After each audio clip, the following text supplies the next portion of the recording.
Hello everyone, this is Mumbo and welcome back to another Minecraft video, and in this one we're going to be taking a look at the item frame. Introduced in Minecraft 1.4.2 and crafted using a piece of leather and 8 sticks, this thing is incredibly useful. But don't just take my word for it, we're going to be taking a look at 10 different uses for this little fella, so let's crack on.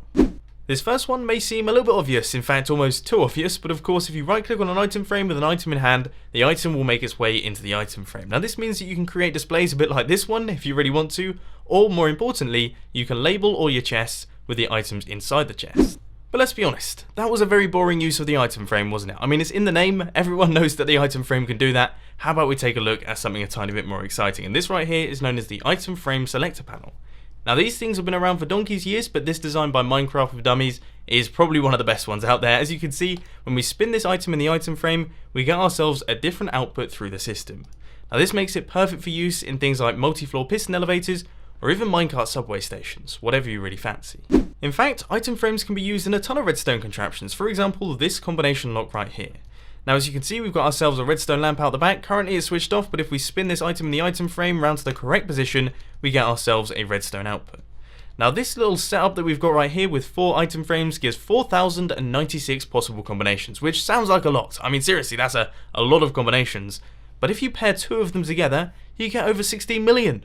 4,000 doesn't sound so impressive now, does it? That's pretty impressive. Staying on the topic of redstone security, this thing right here is known as the spin key. If we just right click on this item frame a few times, you can see that there is some redstone action going on, but there's no output through that redstone torch right there. However, if we hold down the right click button, as you can see, we get ourselves a quick flick, which means that we could hook that up into some form of piston door or T flip-flop to give ourselves an output. But it's not all redstone related. Item frames actually make fantastic decoration devices. For example, this torch holder right here. All you have to do is chuck an anvil inside an item frame, flip the anvil upside down, then place a torch on the block, and you've got yourself a really nice piece of work.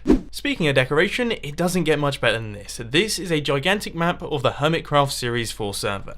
You can see all of the fine details, including my gigantic base up there, and it really does look wonderful. A fantastic addition to any survival base. Item frames can be used as simple item detection systems. For example, this hidden entrance right here. All we have to do is chuck an item inside this item frame, and as you can see, our door opens up, revealing a chest. Item frames with maps inside actually provide a really nice and easy way of hiding away any chests that you have. All you have to do is walk up to it and right click on the edge, and as you can see, that opens up the chest. Now if we take a look around the back, all I've got is a bunch of blocks and then an upside down half slab and a chest down at the bottom, and that is the thing that you have access to.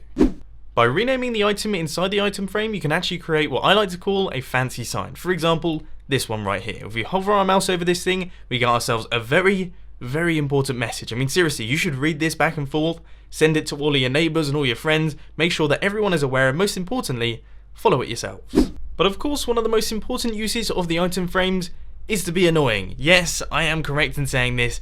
These things drive me absolutely mad. Whenever I try and right click on the chest that is storing all my items, I just tend to rotate the item, and whenever I try and place a block inside the item frame, it seems to just go on top of the item frame, then suddenly the item frame breaks and flies off into the distance, as you just saw there.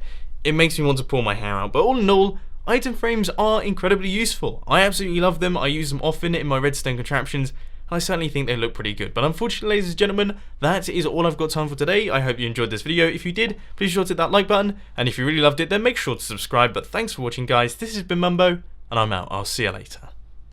Hey guys, just one quick message that I want to say before you go. We have got a bunch of new merchandise available in the Mumbo Jumbo store. For example, this hoodie right here. We've got this rather lovely little Mumbo cube that you can see.